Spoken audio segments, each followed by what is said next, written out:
Good morning, Solid Steppers. What's up? This is Miss Ward coming to you from Ocala, Florida. Right now, I'm headed down to Spring Hill and Wickiwatchee to take care of some clients this morning. But I'm sitting here thinking to myself about how people never think about the transition. It's interesting when I sit back and see the issues that we have in appliance repair and any service business, even though our services are in demand, but most people come into the industry without a plan. And to be honest with you, that's okay. A lot of us figure it out as we go. But the reality is it comes a point where you got to have a plan, and the plan got to be consistent, and you got to stay focused on what you're doing. The reality is when you're a child, you do things as a child. When you're an adult, you move in as an adult. It's the same way in business. You got to be willing to get out here and do what's necessary, not only to win, but to maintain what's best for you and yours. And I think part of the problem is that we really don't know what the hell we're doing. And that's okay. I keep telling people that no one was born with a lot of abilities, but I believe that we're all born with intuition. I think that's why it's so important that, and we're all born with discernment. But that's why it's important your circle, the people that you're around or not around, is important. This is why you don't see me hanging out in groups. It's just you don't see me out there like that. And the reason is when I first got in the industry, I was really trying to help a lot of people. I was really trying to do some things. And I got a lot of pushback because, from the day one, my numbers were off the charts compared to what other people thought. But to me, they were low. But that was because my frame of reference was different. So I caught a lot of smoke and a lot of hate because I just wasn't moving like everybody else. But the reality is there were several people actually moving like me. They just weren't public about it. So I have learned from them just to keep my stuff private. Like I have multiple businesses, but I don't really talk about them or endeavors that I do simply because what's for me is for me and what's for you is for you. And I would find people, like if you go to my earlier videos, people open whole businesses following every move I make, and congratulations to them. But there's a limit to everything because those things worked in 2019, 2020, 21, 22. We're up in 24 now. And the reality is if your appliance repair business has not transitioned into something solid, or you haven't decided what you're doing, it's a lot of people got in the industry, they tried it, they couldn't deal with the heat because they were not prepared. They weren't adapting and changing as they go. And all that transitional stuff starts with you. You have to change your mindset. I was listening to Mike Sneed and Mr. Mike Reed, and they were just talking about mindset, how so many people have a W-2 mindset, and there's nothing wrong with that. I mean, shoot, I know a lot of W-2 millionaires, so I'm not knocking the W-2 hustlers at all, as long as you understand how to operate that.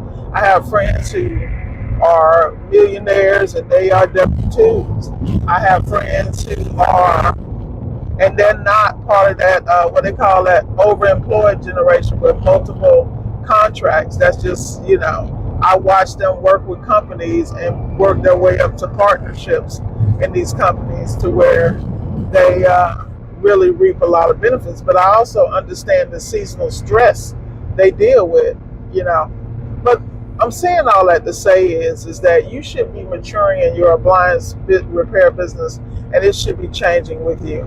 You also should be taking the cash flow from that business after you paid your debt down, after you've done some things you needed to do, because at the end of the day, a lot of us didn't come with money management skills or financial etiquette, let me put it that way. So we didn't know what to do with the little money we made, because it really was little. When you look at the people out here really making money and they're doing multiple billions, 7 figures on the regular, but with those 7 figures come a lot of responsibility. They might be doing 10 million, but they might be taking home 1. And am I knocking them? No, because some people want to build those kind of businesses. I'm not knocking anybody. What I'm saying is that you have to understand what your goals are, what works for you. You also have to expand your mindset, and you have to expand your circle of people who think on that level. I don't talk to the same people I talked to in the beginning. That doesn't mean I'm better than them. It doesn't mean I'm doing better than them. It just means that I'm in a different season, in a different place and space. And when we have conversations, we're like 500 yards apart. Now, a lot of those people could have came with me along the way, but they didn't. And I'm not knocking any of that, because I understand that life is a journey, not a destination. What I am saying is I want everybody to do well, and I want everybody to win in their area of expertise, whatever that may be. Because, we all have different responsibilities. Some people have kids, they have nest egg, they dealing with some situations, and they still have children in school. So, their whole thing goes back to stability, and this is how they eat. This is all they know, and I'm not knocking that, but I think that people need to be very clear of the nuances in the business, how things not only are staying the same, but they're also changing. Customer service will never change, but you have to be clear about who your avatar is.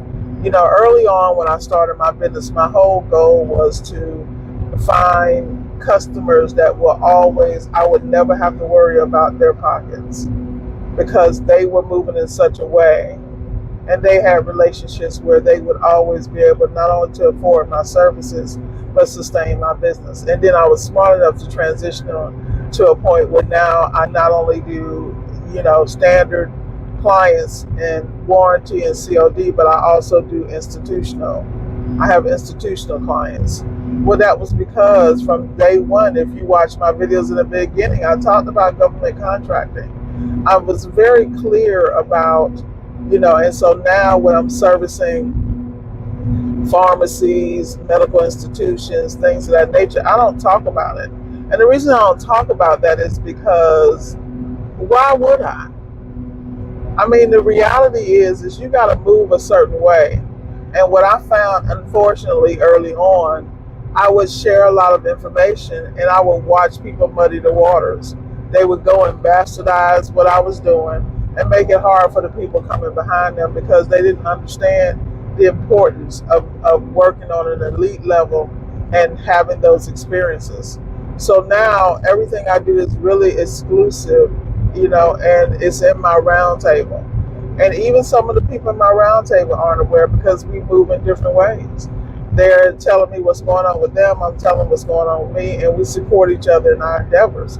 I have guys in the round table that I know are doing well over, by themselves, doing well over $500,000 to $750,000, like rushing against $1 million. But I also am listening to them transitioning out of appliance repair, taking their skill set into other areas of opportunity, because they see the writing on the wall. And I'm not saying that appliance repair is going away. See, this is the part that really irks me about the whole situation. In appliance repair, you have the advantage of getting a trade that very few people really understand and have, which means if you do it right, you will learn how to read schematics. Let me tell you, that just reading schematics will get you $1 million, in my personal opinion, in multiple fields, because there are people who do electronic troubleshooting at a whole nother level, and just understanding how these things work push you ahead of the game. You got the guys on the PLC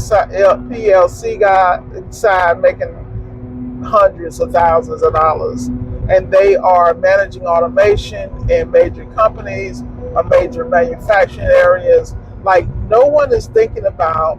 And then let's just talk about plumbing, HVAC. There's so many ways you can go. So if you don't take this entry level situation and parlay it into other things, it ain't nobody's fault but yours. Just think about it. Regardless of what field you go in, or you decide to do something different, you have a skill that on the weekends or part-time, you can still pull down $150, $200. Easy. Part-time. I have students who do it. I coach people to do it every day. They got a full-time job making six figures.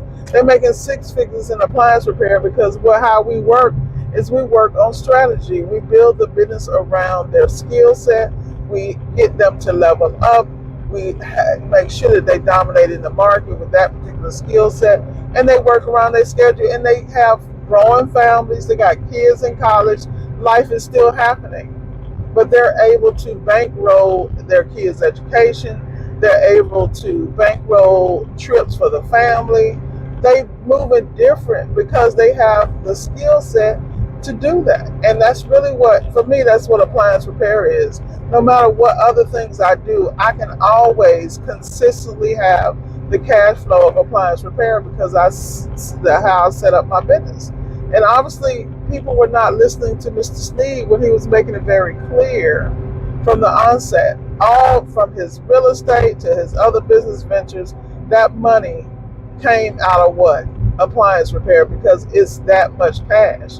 But the key is, if your skill set is not where it is, you're not going to be able to charge. Like, I don't understand why people don't go a mile deep and an inch wide in appliance repair. If I had to do it all over again, one of my coaching students that I work with, he has only worked on refrigeration from the very beginning. Like, he didn't even touch anything else. And people are like, how do you walk in the door? And he was doing R600. He did R600 before he even did R134. But see, you got some people just come in the game and they listen and they move accordingly. They don't, they don't think about what they can't do. They think about, how can I do this and transition? So not only does he do it on residential, but his main clientele is commercial. But that's because the young man came in, we developed a strategy, and he implemented, because he not only had the skill set and the drive and the determination. I mean, this guy, like I said, hands down, one of my best students. But at the end of the day, he had all this stuff before I met him. He had the ability look, this dude had watched every video I have ever made, which I thought was interesting. A little spooky, but hey, whatever. The reality is, great guy. And he continues to, I watch him as he's had to learn how to pull back on the information he shares with people, because so many people were trying to develop these parasitic relationships. And it's you hooking your bandwagon to somebody else's success, but you ain't willing to do the work. Like, where does that work at? But hey, some people just want you to give them all answers. I'll never forget one of these guys I wouldn't work with, refunded him quick. He's like, well, just give me the links. The links for what? What you gonna do? You can't move like that because you don't have a plan. And I sit here and watch these same people begging for service manuals. Grow up and get a damn subscription. Like, really? It kills me that the level of ignorance and the level of, what's the word I'm looking for? Inability to take responsibility. How can you do a job if you don't have the tools? Invest. And the thing about it is, what you don't know about appliance repair, I hate to tell you this, but you really, if you drill down, you can learn it online for free. You really, really can. And then you can take the appliances in your house and really do diagnostics and really learn the systems. If you were really serious about it, it ain't that hard. And then you get out here and get your reps in.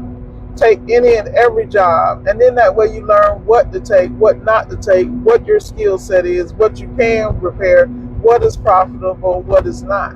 But most people want you to give them all the answers, and then when they get out here and don't work well, you don't have the backdrop. And you don't have the backdrop because you never had to work for shit. Like, I don't understand. Get out here and work for something for once in your life. It just irks me to no end. This is why I'm so damn antisocial. And this, I love making these videos, but then there are times I don't, because I have people ask me dumb shit in the comments, and I'm sitting here looking like, you could really Google that, or you can roll back and listen to it. Like, I remember when I first started on YouTube University and learning everything I could, somebody that was giving out information, I would just go back, write it down, and don't look it up. I'd be in the middle of a video, I'm pausing, Googling, so I get a better understanding. I don't understand what is wrong with people today. They won't even do that, and this shit is free. So at this point, I'm just disgusted, I throw out my videos. I want you to win, but these are my serious opinions because I can't comprehend. Today is Sunday and I'm out here going to knock out a job. Seal system. I'm walking away with 2,100. Easy. 21. I know before I even get there. And I know this job is going to take me about an hour and a half. And it's fine. And that's the first job. Second job is going to be a dishwasher. Third job is going to be a dryer. Fourth job is going to be another ice maker on it's that damn LG Craft ice maker. We all know about them. But at the end of the day, all I can tell you is stay focused, stay true to you, get away from the idiots, and don't be one. Because life is too short, and while you can do what you can in America, if you know like I know, your ass better do it. You better get as much money as you can, as many assets as you can. I don't care if you're buying $500, $200 plots of land. Buy something. Get something you can reach for if you need it.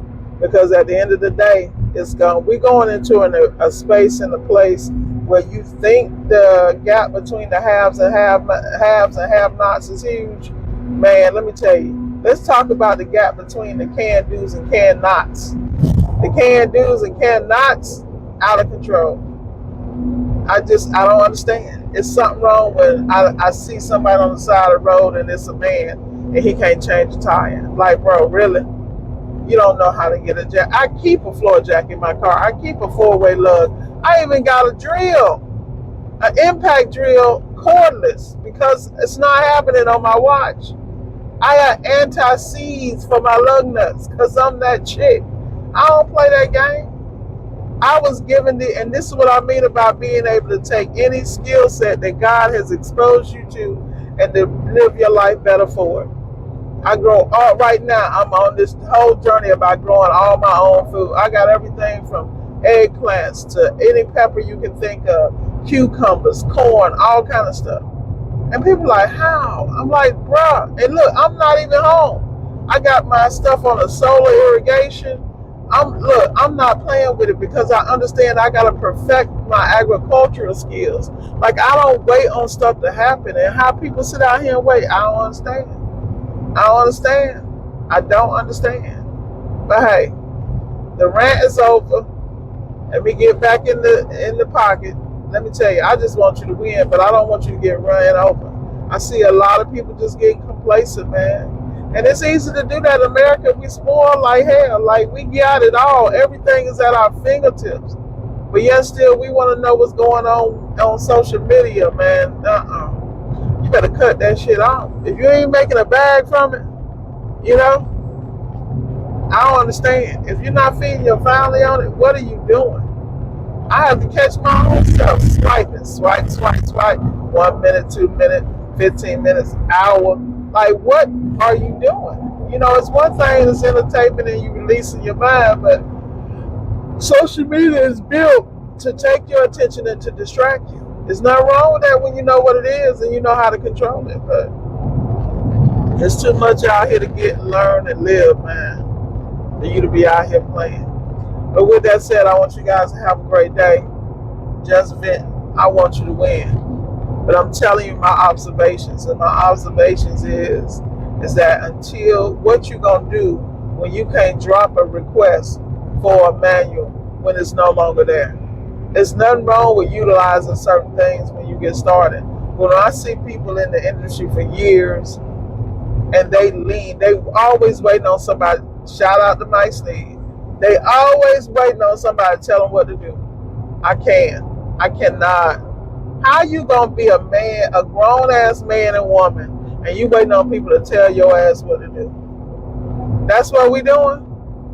There ain't no damn way. And then some of y'all got kids. I feel sorry for the babies because they was born into just ignorance, man. I ain't never seen nothing like it. Let me tell you something. All my nieces, nephews, all my kids, you know what I'm saying?